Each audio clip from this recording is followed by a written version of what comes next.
আমার অন্তঃস্থল থেকে ধন্যবাদ জানাচ্ছি, যেহেতু আপনারা সাধারণত এইসব মন্ত্রণালয়ের পয়েন্টগুলি কভার করতে চান না। ওই অন্য জায়গাও কিন্তু ডাকি না, চলে আসেন। আর একটা হলো যে দেশটা যারা বাঁচিয়ে রাখছে, এর মধ্যে যে কৃষকদের অবদান কিন্তু সবচেয়ে বেশি। আমরা কিন্তু এই যে তাদের অবদানটা আমরা কিন্তু অতভাবে প্রকাশ করি না।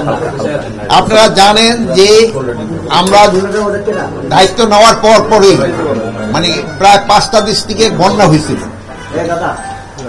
একটা হলো কুমিল্লা, তারপরে ফেনী, তারপরে আপনার ওই যে মৌলভীবাজার, 5টার মধ্যে সবচেয়ে বেশি হয়েছিল।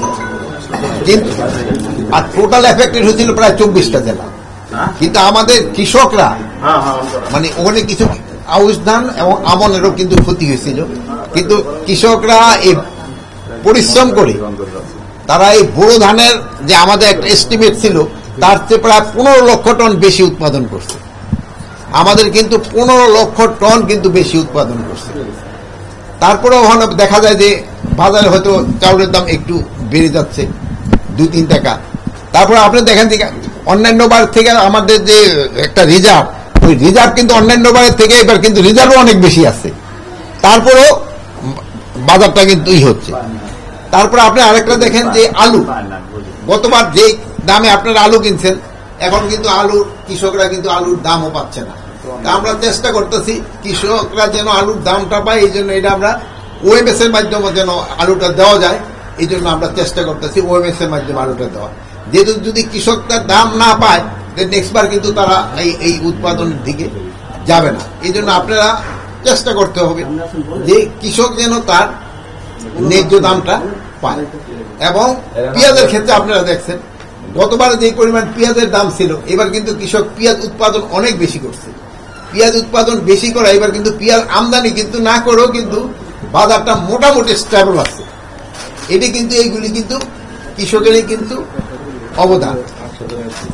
হ্যাঁ, আর প্লাস আমরা এই যে পেঁয়াজটা প্রিজার্ভ করার জন্য আমরা 8,000 এয়ার ফ্লো দেওয়া হয়েছে, যেহেতু কৃষক যেন তার এই পেঁয়াজটা তার বাড়িতেই সংরক্ষণ করতে পারে।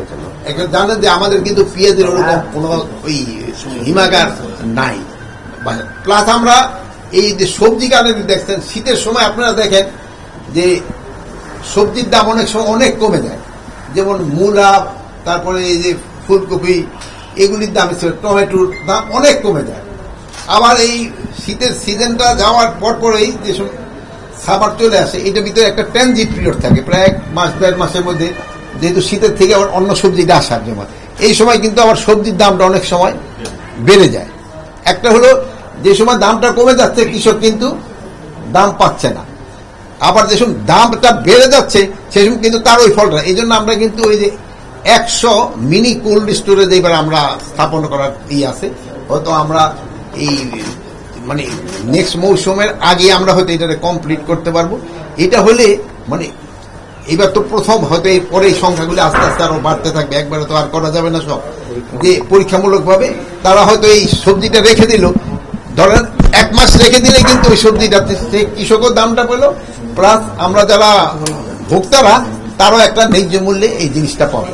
এই জন্য আমাদের এইগুলি করা হচ্ছে। প্লাস আপনারা জানেন ওই আগের সময় মানে আমাদের যে মেশিন ফেশিন কেনার ব্যাপারে অনেক বড় ধরনের একটা দুর্নীতি ছিল। বাট এই দুর্নীতিটা যেন করার জন্য আমরা এটা কাগজপত্র হিসেবে পাঠিয়ে দিচ্ছি দুর্নীতি দমন কমিশনে, যেহেতু এটার ইনভেস্টিগেশন আমাদের পক্ষে সবকিছু করা সম্ভব নয়। এই জন্য আমরা বলছি দুর্নীতি দমন কমিশনে এটা ইনভেস্টিগেশন করা, যারা দুর্নীতি করছে তারা যেন শাস্তির আওতায় আসে।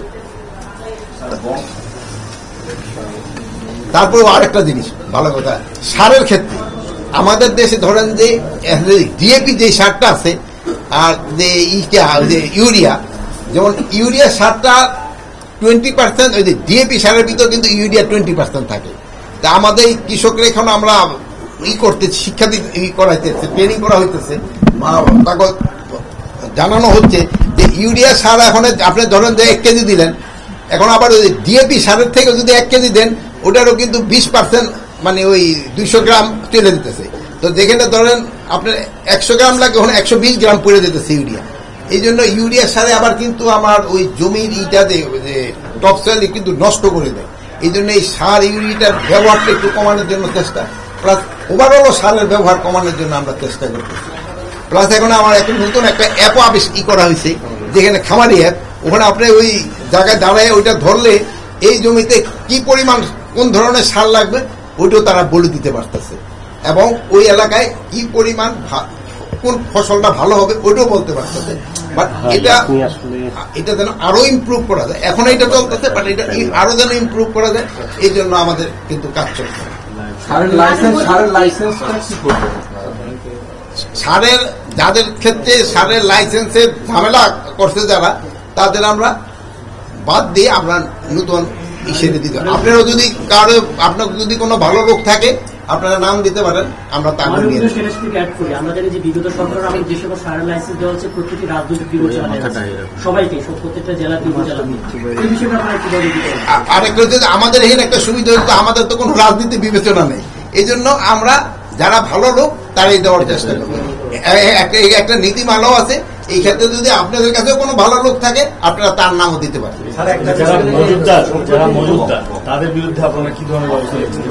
এখন হলো সারের কিন্তু কোনো মজুদদার নেই। অন্য শোনেন, ওইটা হলো কিন্তু আবার কৃষি মন্ত্রণালয় না, ওইটা হলো খাদ্য মন্ত্রণালয়, ওটা কৃষি মন্ত্রী। আমি উৎপাদন করে দেওয়ার পর আর আমার কাছে থাকে আর নীতিমালা এখন নীতিমালাটাই হচ্ছে না, মানে পুরাটা সম্পূর্ণ হয় না। বাট এইটার ক্ষেত্রে আপনাকে একটা আশ্বস্ত করতে পারি, যেন যারা প্রকৃত ডিলার তারাই যেন হয়। এই জন্য আমি আপনাদের একটা অনুরোধ করবো, আপনাদের কাছে যদি কোনো ভালো নাম থাকে আপনারা দিতে পারেন।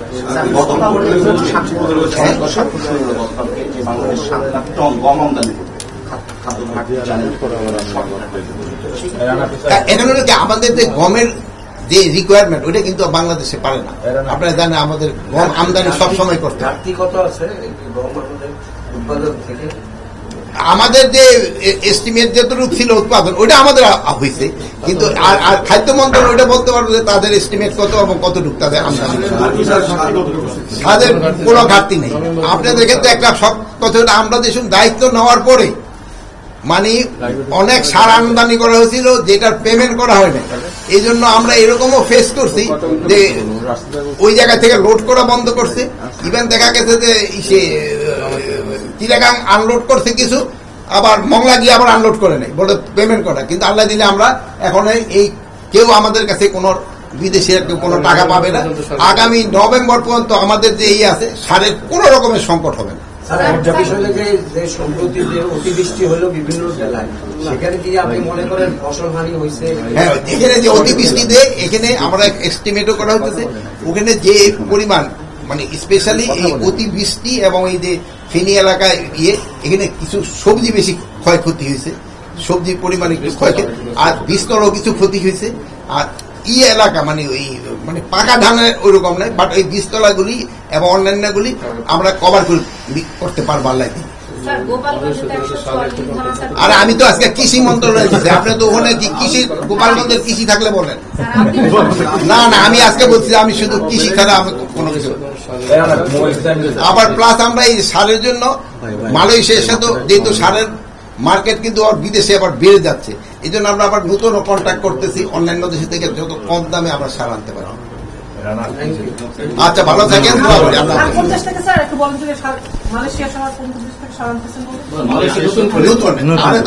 আমি তো অন্যান্য তো দেশ থেকে